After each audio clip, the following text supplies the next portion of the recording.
Hi, children. It's Grandma Carla with Chapter 8 of The Littles and the Surprise Thanksgiving Guest.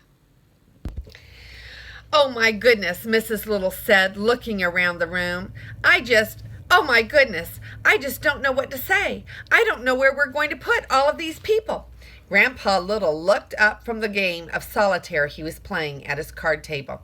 He let out a long whistle. "Talk about a full house," he said, chuckling to himself. He did a quick count of everyone in the littlest apartment on the fingers of both hands. When he ran out of fingers, he called Lucy over, and she counted the rest. She raised 7 fingers, and Grandpa whistled again. 17 people, all under one roof. That's a lot of folks. "And don't forget," Tom added, "Cousin Dinky, Della, and Aunt Lily are all coming to stay overnight the day before Thanksgiving. That's only 2 days away." "Okay, we can do this," Mrs. Little said, pumping herself up. "We've got some extra beds made up for company. Let's see, Janie and Annie can sleep in Lucy's room. The 2 Snippet boys can bunk with Tom. Uncle Nick, you can sleep with Uncle Pete in your old army cot.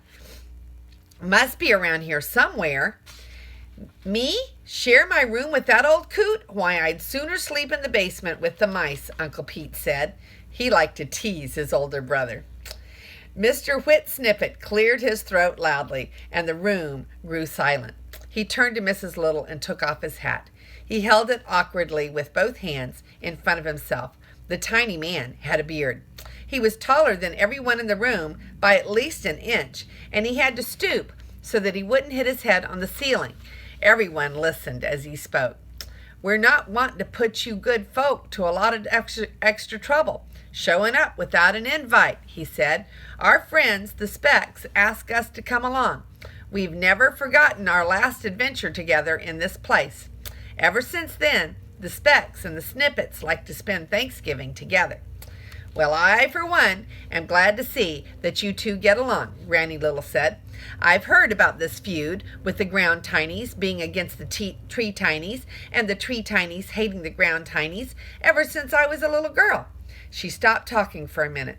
She suddenly had the faraway look in her eyes as she thought about her childhood. "Of course, in those days," she went on, "we all thought that Ground Tinies and Tree Tinies were made up, make-believe creatures like gnomes and fairies and pixies and such. As I be saying," Mr. Snippet continued, "I know it's not polite to show up like this." "Nonsense," Mr. Little said. "We hardly ever have company. We're always glad to see old friends. And what better time than Thanksgiving?" Mrs. Little smiled. "You and your family are just as welcome as you can be, Mr. Snippet. Consider our house your home for the next few days." Whit Snippet took her hand in his. "Thank you, ma'am. We be having our own sleep rolls, so you don't need to worry about where we'll sleep." He waved his hand at the pile of packages in the middle of the living room floor. "We have also made sure to bring a goodly amount of food and drink that we folk of the woods enjoy. That way you won't have to do all the cooking. We have plenty to share with everyone. Our women folk have been cooking for days." "Speaking of your," Mrs. Little paused, "wives, I know Stubby and his wife and Annie and Jannie. Mr. Snippet, what are your sons' names?" "This one," Whit Snippet nodded at the older boy, "be Jebediah, who we call Jeb. And the other boy be Cody." Both boys were tall and lanky teenagers. They grinned shyly as their father introduced them to everyone. Mrs. Little walked over to Mrs. Snippet. She was very shy, very tiny, very pretty woman, who was half standing behind her husband. "Mrs. Snippet," she asked, extending her hand, "my name is Wilma. May I ask yours?" Mrs. Snippet smiled. "It's Kimberly Imogene Marietta Snippet," she said quickly, all in one breath. "We just call her Kim," said Mr. Snippet. "The whole thing be too long a name, and she be too small for it to fit her." Everyone in the room laughed and began to feel more relaxed. "I see that the color's coming back into old Whit's face," said Stubby Speck, and he gave Mr. Snippet a friendly slap on his back. "What do you mean, Stubby?" Mr. Little asked. Well, it's like this, said Stubby. He lowered his voice so that the women and the children couldn't hear him. Our brave pal, Whit Snippet here, was afraid to ride in the wagon behind Old Skunk. He was afraid of riding in the wagon?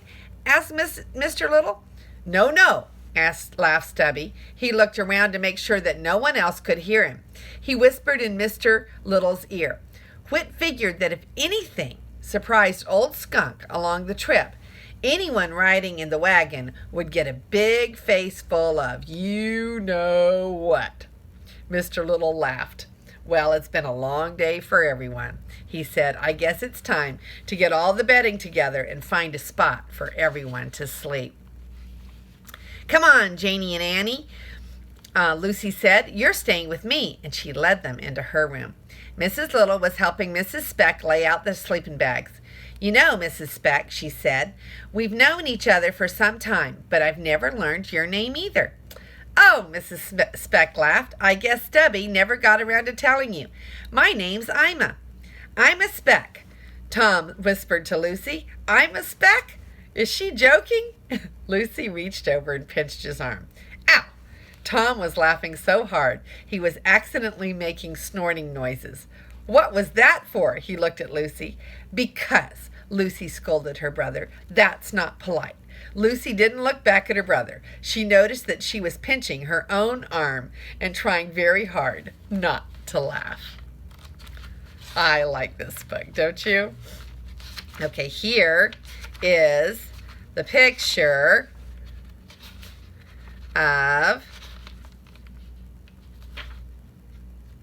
them arriving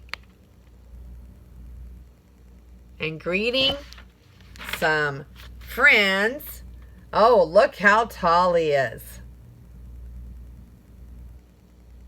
That's Mr. Snippet. Very, very tall.